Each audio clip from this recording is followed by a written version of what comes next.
मैं प्रेस के सभी साथियों को संबोधित करूंगी। आप सभी लोग इस प्रेस वार्ता में आए, आपका अभिनंदन है, स्वागत है, इस्तकबाल है।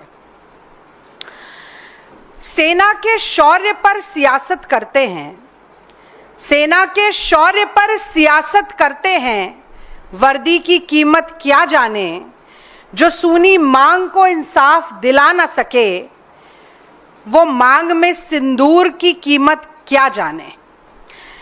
तो देखिए, मेरी मांग में और मेरे हाथ में जो ये सिंदूर है, इसका स्वरूप और इसका रंग भारत के अलग अलग प्रांतों में अलग हो सकता है, लेकिन एक भारतीय सनातनी ब्याहता महिला के लिए इस सिंदूर का क्या महत्व है और इसकी क्या पहचान है, ये मैं आज भाजपा और संघ के लोगों को बड़ी सावगोई के साथ समझाना चाहती हूं, क्योंकि मुझे लगता है कि सिंदूर का महत्व उनकी समझ में आता नहीं है। तो देखिए, सिंदूर प्रतीक है सुहाग का, सम्मान का, सौभाग्य का। सिंदूर प्रतीक है प्रेम के बंधन का, विश्वास के राग का। सिंदूर प्रतीक है सुख दुख के मेल का, 7 जन्मों के साथ का। सिंदूर प्रतीक है बुरी नजर को भस्म करने वाली एक चुटकी आग का। वो सिंदूर जो ब्याहता स्त्री की मांग को सजाता है, जो सुहाग की रक्षा के काम आता है, जो भारत की नारी शक्ति की शान है, आन है और बान है, उसी सिंदूर के साथ उसका दुरुपयोग करते हुए आत्ममुग्धता की पराकाष्ठा में लिप्त है नरेंद्र मोदी जी। और यही कारण है कि अपनी सस्ती, ओछी और निम्न स्तरीय सियासत के लिए अब मांग के सिंदूर का भी इस्तेमाल मोदी सरकार धड़ल्ले से करेगी, ये घोषणा की जा चुकी है। मैं समझती हूं कि बहुत शर्म की बात है कि अपनी राजनीतिक विफलता को, अपनी कूटनीतिक विफलता को, अपनी सामयिक विफलता को छिपाने के लिए अब मोदी सरकार मांग के सिंदूर को ढाल बनाना चाहती है।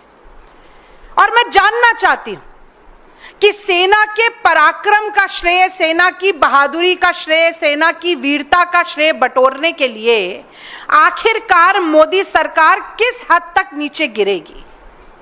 ये विजुअल्स आप चलाइएगा जरा। देखिए, ट्रेन की टिकट पर ऑपरेशन सिंदूर के साथ मोदी जी की फोटो, तमाम बड़े बड़े होर्डिंग में, पोस्टर में, बैनर पे, हर पेट्रोल पंप पे, देश के हर प्रांत, हर जिले, हर नुक्कड़, हर गली, हर मोहल्ले में ऐसे बड़े बड़े होर्डिंग लगाकर ऑपरेशन सिंदूर के साथ अपनी फोटो चिपकाने से शायद मोदी जी का मन नहीं भरा। किसी बटालियन पर, किसी भारत की सीमा पर खड़े होकर भारत की रक्षा के लिए वर्दी नहीं पहनी मोदी जी ने। सिर्फ फोटो ऑप के लिए सेना की वर्दी के साथ स्वांग रचने, नाटक और नौटंकी करने से नरेंद्र मोदी जी का जी नहीं भरा। और ऐसा मैं इसलिए कह रही हूं कि ये जो होर्डिंग आपको दिख रहा है अभी, इसमें विंग कमांडर व्योमिका सिंह की फोटो नहीं है, इसमें कर्नल सोफिया कुरैशी की भी तस्वीर नहीं है, इसमें हमारी जल, थल, वायु सेना के चीफ की भी फोटो नहीं है, केवल नरेंद्र मोदी जी की फोटो है। तो ये सब करके मोदी जी का जी नहीं भरा कि अब वो कह रहे हैं कि मैं घर घर जाकर सिंदूर वितरण कार्यक्रम करने वाला हूं। और तो और, जब ऐसे निकलते हैं मोदी जी, अभी गुजरात में निकले, बोले पुष्प वर्षा करिए मेरे ऊपर। जब निकल रहे हैं हाथ हिलाते हुए श्रेय बटोरने के लिए, कोई सेना का जवान उनके साथ नहीं खड़ा है जिसके लिए तालियां बज रही हो। जो नाम मैंने लिए उनमें से एक व्यक्ति उनके साथ नहीं खड़ा है जिसके लिए पुष्प वर्षा हो रही हो। बल्कि गुजरात में स्थानीय जिले का कलेक्टर जाता है, बात करता है सोफिया कुरैशी के परिवार से और उस जाबाज बेटी के परिवार को कहता है कि आप भी खड़े हो जाइए लाइन में और मोदी जी के ऊपर पुष्प वर्षा कीजिए। पुष्प वर्षा, इससे ज्यादा शर्मसार होने की बात कोई नहीं हो सकती। और सियासत किस तरह की है कि सिंदूर बटेगा और किस दिन से शुरू होगा? कोई एयरफोर्स डे से शुरू नहीं कर रहे हैं, या मानेकशॉ जी का इतना नाम आजकल याद आ रहा है भारतीय जनता पार्टी को, उनके जन्म दिवस से शुरू नहीं कर रहे हैं। शुरू करेंगे 9 जून से, जिस दिन नरेंद्र मोदी जी ने तीसरी बार प्रधानमंत्री पद की शपथ ली थी। इससे ज्यादा सिंदूर की ऊपर राजनीति का घटिया और बेहुदा उदाहरण आपको नहीं मिल सकता।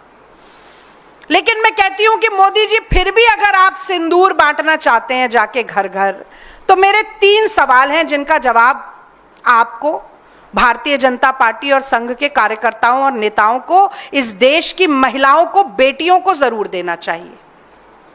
और पहला सवाल यह है कि पराये आदमियों द्वारा दिया गया यह सरकारी सिंदूर, पराये आदमियों द्वारा दिया गया यह सरकारी सिंदूर किसके काम आएगा और किस लिए काम आएगा?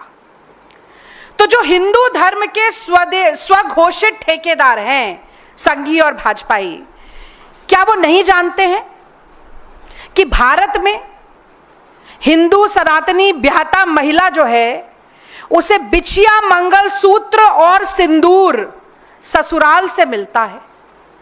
उसके गले में मंगलसूत्र और उसकी मांग में सिंदूर उसका पति सजाता है, या फिर सिंदूर मिलता है शक्तिपीठ से, मंदिर से, सौभाग्य के आशीर्वाद के रूप में। तो ये जब आपके कार्यकर्ता डिब्बियों और पैकेट में सिंदूर पहुंचाएंगे, और लिख कर रख लीजिए कि जिस डिब्बी में, जिस पैकेट में सिंदूर जाएगा, उसके ऊपर भी मोदी जी की फोटो छपी होगी, क्योंकि कोविड की वैक्सीनेशन सर्टिफिकेट पर जिस व्यक्ति ने अपनी फोटो छाप दी हो, वो क्या ऐसी जब सिंदूर बांटेगा तब अपनी फोटो नहीं छापेगा? ये छपास ही है जिसके कारण ये राजनीतिकरण हो रहा है। मैं तो समझती थी कि पसीना मलकर चेहरा चमकाते हैं, अब सिंदूर और वर्दी पर सियासत करके चेहरा चमका रहे हैं। तो जब वो पराया मर्द मोदी जी की फोटो पे छपा हुआ पैकेट सिंदूर का ले जाएगा, तो वो किसी ब्याहता महिला के काम नहीं आएगा, वो काम आएगा मोदी जी के, वो काम आएगा मोदी जी के प्रचार के, और वो काम आएगा मोदी जी की सस्ती और ओछी सियासत के, राजनीति के, पॉलिटिसाइजेशन के। अब मैं दूसरा सवाल पूछती हूं। मैं ये भी जानना चाहती हूं कि किस मुंह से भाजपा और संघ के नेता कार्यकर्ता जाएंगे और ये सिंदूर बांटेंगे, जब पहलगांव के शहीदों की विधवाओं की सूनी मांग चीख चीख कर पूछ रही है कि उन दुर्दांत आतंकवादियों को कब पकड़ा जाएगा? मोदी जी, उन्हें जमीन निगल गई कि आसमान खा गया? उन विधवाओं को इंसाफ कब मिलेगा? ये देश की महिलाएं आपसे पूछेंगी जब आप वो सिंदूर का पैकेट और डब्बा लेकर जाएंगे। आपसे कहा जाएगा कि क्यों नहीं मौत के घाट उतारा गया, क्यों नहीं मारा गया? अगर सिंदूर का इंसाफ आपको देना था महिलाओं को और सिंदूर को बांटने का काम आप कर रहे हैं। मैं जानना चाहती हूं कि किस मुंह से जाएंगे भाजपा और संघ के नेता, जब भारतीय जनता पार्टी के राज्यसभा का सांसद रामचंद्र जांगड़ा उन्हीं शहीदों की धर्म पत्नियों के लिए कहता है कि ये तो वीरांगना ही नहीं है, इनमें तो वीरांगनाओं वाला भाव ही नहीं है, हाथ जोड़कर रो रही थी, गिड़गिड़ा रही थी, कोई जोश जुनून और जज्बा इनमें नहीं है। ऐसा व्यक्ति जब तक भारतीय जनता पार्टी में है, निष्कासित नहीं किया जाता, सांसदी उतार कर फेंकी नहीं जाती उसकी, तब तक किस मुंह से जाकर आप सिंदूर बांटने का काम करेंगे? मैं जानना चाहती हूं। मैं जानना चाहती हूं कि कैसे मुंह दिखाएंगे इस देश की महिलाओं को, बेटियों को, नारी शक्ति को, जब शहीद विनय नरवाल की पत्नी ने केवल यह कहा कि हिंदू मुसलमान मत करो, मत करो हिंदू मुसलमान, क्योंकि पाकिस्तान के आतंकवादी आए थे, धर्म पूछकर मार के गए हैं। ये आईएसआई का, पाकिस्तान का जो एजेंडा है, उसे पेडल मत करो, मत करो हिंदू मुसलमान।